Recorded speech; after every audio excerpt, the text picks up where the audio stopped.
years of real estate investment experience. I hope you can learn from my past experience and realize your dreams of financial freedom and a happy life.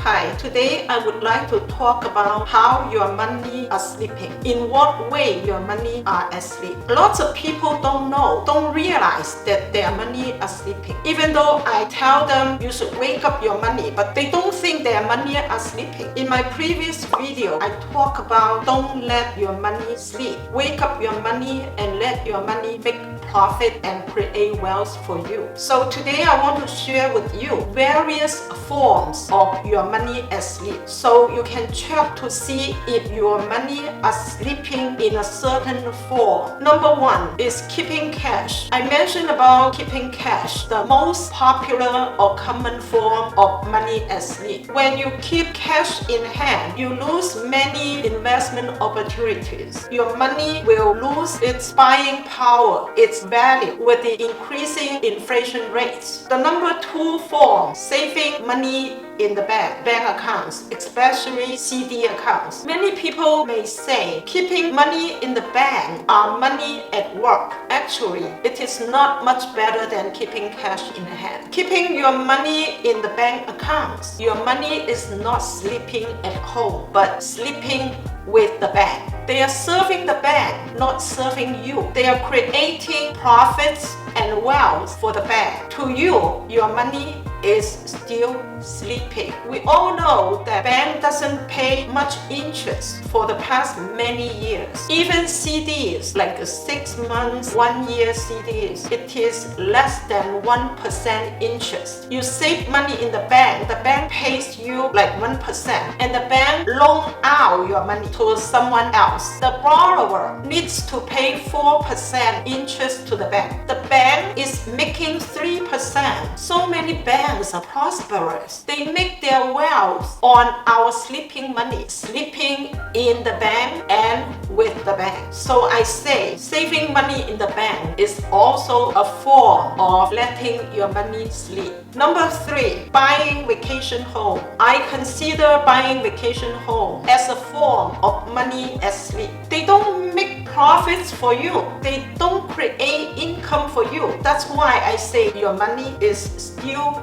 asleep, not at work. Money at work is the money that can produce income to you, produce capital gains to you. That is money at work. If you buy a vacation home, you're losing money during the time when you hold that vacation home. In 1979, a friend of mine in New York purchased a vacation home in Pennsylvania for the price of $35,000. Lots of people, when they consider buying a vacation home, was because after a whole week of hard work, they wanted a place to relax. Also, those families usually have young kids. When kids were young, they are like suitcases. Their parents bringing them anywhere they want to bring them to. So this friend also had young kids in 1979. They bought this vacation home in Pennsylvania with passions and excitements at the beginning. At the beginning, they used to go almost every weekend. Gradually, the kids were tired of going to the same place all the time. The parents had the same feeling too. So the frequency of going was less and less. If you don't use the vacation home, you need to take care of it. Instead of being served by the vacation home, they became servers of their vacation home. The vacation home became their burden. You need to cut the grass in the yard, fix or repair broken pipe, the leaking roof, and you need to pay real estate tax, you need to pay insurance, you need to pay HOA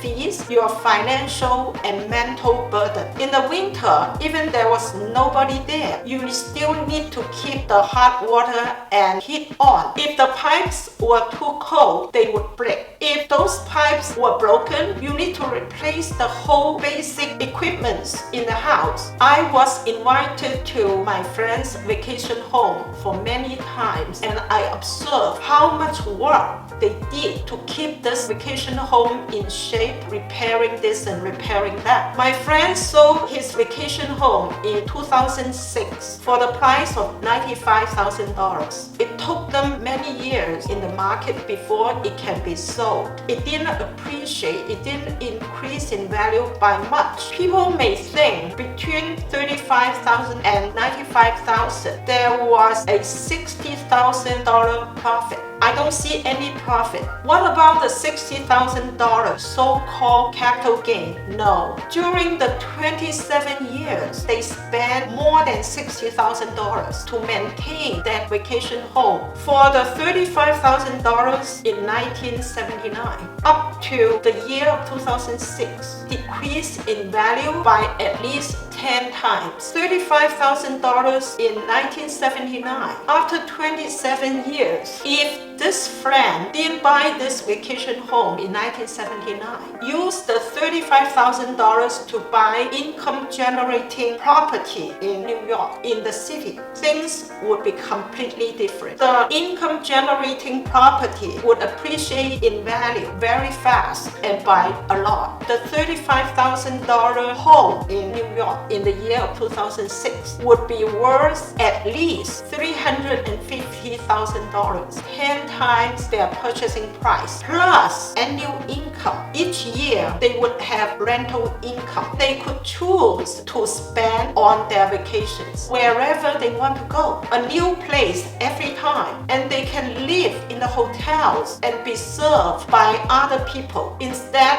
of serving the vacation home. Money at work and money at sleep produce very different results. About 16 years ago, another friend called me up and asked for my opinion. She wanted to buy a vacation home also in Pennsylvania. Asking price was $300,000. When she mentioned to me about this opinion of buying a vacation home in Pennsylvania, I shared my other friends' vacation home experience with her. But they didn't listen. Their mind were full of excitement and passion and interest about owning a vacation home. They purchased that vacation home for the price of $300,000. For the first few months, they went to their vacation home every weekend. They barbecue, they party, they took beautiful pictures and sent to me. But the excitement didn't last long. Gradually, they were tired of going to the vacation home, and the kids grow up and they had their own activities, they had their own friends, and they refused to be suitcases to be carried around. The couple lost their interest also. They stopped going to the vacation home. Maybe only went there once a year because they need maintenance to keep the house in good condition. Also, they have to pay all those kind of fees. Finally, they decided it's not worth keeping that vacation home. They decided to sell the house. It was in the market for quite some years, maybe 3-4 years before they sold it for a loss of over $40,000.